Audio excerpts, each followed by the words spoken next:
Good morning, Metaverse.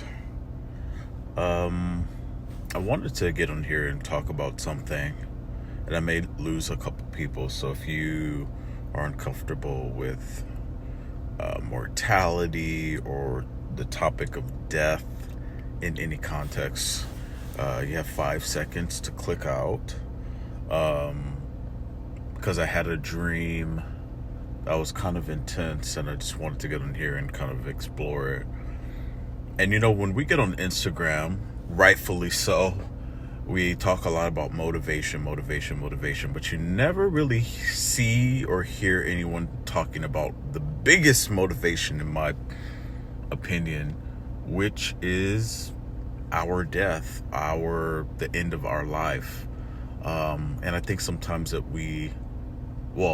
obviously, we park that somewhere in the back of our mind, don't think about it, and we get consumed by life's challenges. But I think the greatest or a powerful way to get that fire under your ass to push through is to remember that there's an ending point for all of this. And I think sometimes, for some reason, we think of death as negative, and maybe it's because of the way that it happens, possibly the violence or the pain, the end of life experience, right? So unfortunately, I've seen a handful of first degree family members at the end of their life, and it is very, it's messy, and to think of ourselves in that can feel overwhelming, like we're carrying the weight of the world. And I could actually think it could actually immobilize you, right, to live in that space for too long. But I think it's important that we at least remember and we check in with our mortality to make sure that we're doing the best we can, that we're leaving the little legacy blocks along the way, that we're defining who we are, that we're sharing who we are, because there is an end point. Read The Journey of Souls. I think that will really kind of open you up to not open you up, but kind of shed light into what I'm about to say. But I think that our humanity is a process of something else. And I think if we really understand that, and if you've lost family members, but you also understand that they live on, right? We talk about live on, how do you know, feeling and spiritual realms and all that stuff. I think that we can really get a grasp on, or keep all of this in perspective, and be humble and show grace, even when it's undue.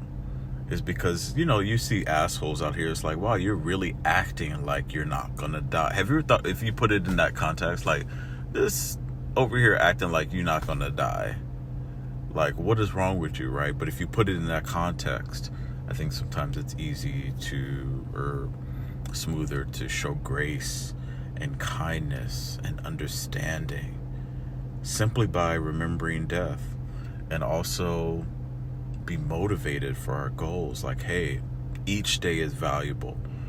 Each moment that you have to create, to love, to tell people how you feel, to be authentic, to try to impact someone's life, all of it is valuable and put into perspective when you remember death. Your parents always being there, right? So when you're a little kid, you think of your parents as permanent. It's like they were just always there, and we forget that they were also in the process and unfoldment of their life, right? But as you get older, you realize we're all on this process, and it all ends. And it's hard to keep that here, but if we keep it here, kindness, grace, love, all of that stuff, I think it really bubbles up almost naturally, because nobody has to figure it out. We're all in this process, and a lot of us are out here thinking we're immortal when we need to sit our ass down and take a humility pill. Okay, no matter what kind of car you in, sorry.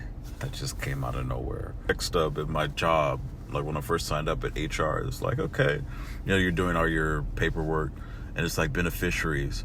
So when you look at beneficiaries, damn, you have to engage the concept of mortality. Like, oh shit, I have to engage this. But I think it step by step, and of course, at the end of the day, we do the best that we can.